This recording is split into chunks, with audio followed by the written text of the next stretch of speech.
নমস্কার, কেমন আছেন সবাই? আশা করি সবাই খুবই ভালো আছেন আর আমরাও খুবই ভালো আছি। আসুন আজকের একটা মুখরুচি ডেজার্ট তৈরি করি, যার নাম হচ্ছে পুডিং। ছোট থেকে বড়দের খুবই একটা প্রিয় খাবার। আমি পুডিং তৈরি করার জন্য নিয়েছি কনডেন্স মিল্ক আর 4টে ডিম আর দুধ নিয়েছি।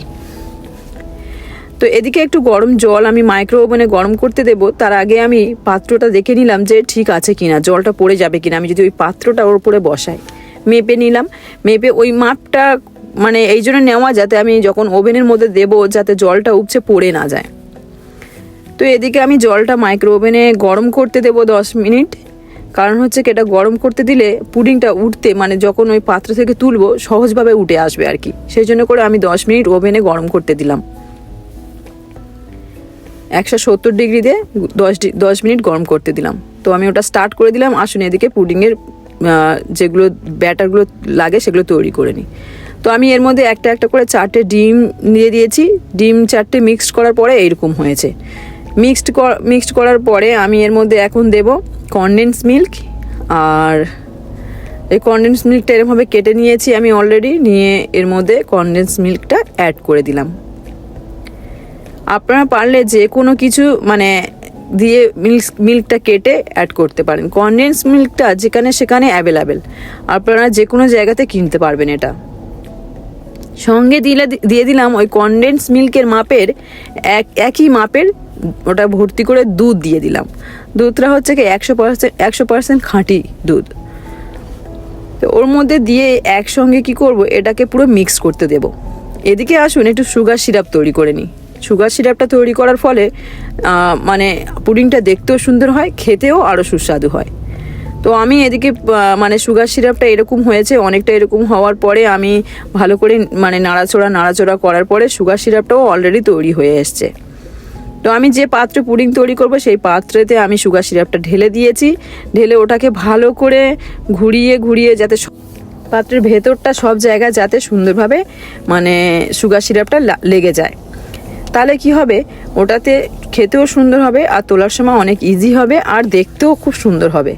এর মধ্যে আমি সেই ব্যাটারটাও দিয়ে দিলাম, যেটা হচ্ছে কি 4টে ডিম, 1 ক্যান কনডেন্স মিল্ক আর 1 কান হচ্ছে কি দুধ দিয়ে আমি এটা এর মধ্যে নিয়ে নিয়েছি। তো পুডিংটা অলরেডি রেডি। এইবার শুধু আমি সেই যে গরম জলটা বসিয়েছিলাম ওই গরম জলের ওখানে গিয়ে পুডিংটা আস্তে আস্তে বসিয়ে দেবো। এটা অনেকটা এইরকম হয়েছে, মানে খুবই একটা সহজ রেসিপি, খেতে যেমন টেস্ট, দেখতেও খুব সুন্দর, আর যে কেউ এটা খুব পছন্দ করবে। আমার 2টো ছেলে, এদের তো খুবই প্রিয় খাবার। এটা সবসময় বলে, মা তুমি পুডিং তৈরি করো। তো আমি এটা গরম জলের মধ্যে দিয়ে দিয়েছি। দিয়ে 170 ডিগ্রির মধ্যে দিয়ে আমি 25 মিনিট এটাকে গরম করে নেব। তো 25 মিনিট পরে ঠিক অনেকটা এরকম হয়েছে, এখন গরম আছে। আর দেখতে পাচ্ছেন যে আমি জল থেকে এটা তুলে নিচ্ছি। আর তুলে নিয়ে এটা আমি একটুখানি কিছুক্ষণ বাইরে রাখবো, কারণ যেহেতু এখন গরম আছে হালকা। আর এটা আমি একদিন আগে ফ্রিজের মধ্যে রেখে দিয়ে তার পরের দিন এটাকে মানে খাওয়ার জন্য রেডি করব। কারণ হচ্ছে পুডিংটা ফ্রিজে থাকলে আর একটু টাইট হয়ে যায় আর খেতেও খুব সুন্দর লাগে, ঠান্ডা ঠান্ডা আর খুবই ভালোও লাগে। তো আমি মানে র্যাপিং পেপার দিয়ে আমি ফ্রিজে রেখে দিয়েছিলাম। আজকের সকাল হলো, এবার আমি সকালবেলা পুডিংটা ফ্রিজ থেকে বের করলাম। বের করে এখন পুডিংটা আমি মানে একটা প্লেটে ঢেলে নেব। আর এটা এত সুন্দর খেতে, এত সুন্দর। আমি মানে এই জন্য বারবার বলছি, কারণ হচ্ছে কি যদি বাড়িতে কোনো অতিথি আসে বা বাড়িতে যদি কেউ আসে তাদের জন্য তৈরি করার একটা উপযুক্ত খাবার, প্লাস বাচ্চারা যদি বাড়িতে থাকে তাদের জন্য একটা বিকেলবেলা টিফিন বা যখন তখন তারা খেতে পারে, ভাতের পরেও যে কোনো সময় খেতে পারে। খুব সুন্দর একটা টেস্টি জিনিস।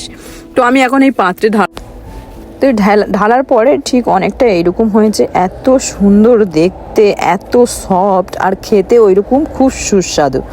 আপনারা অবশ্যই বাড়িতে তৈরি করবেন আর আমাকে জানাবেন যে কেমন হয়েছে কমেন্ট বক্সে।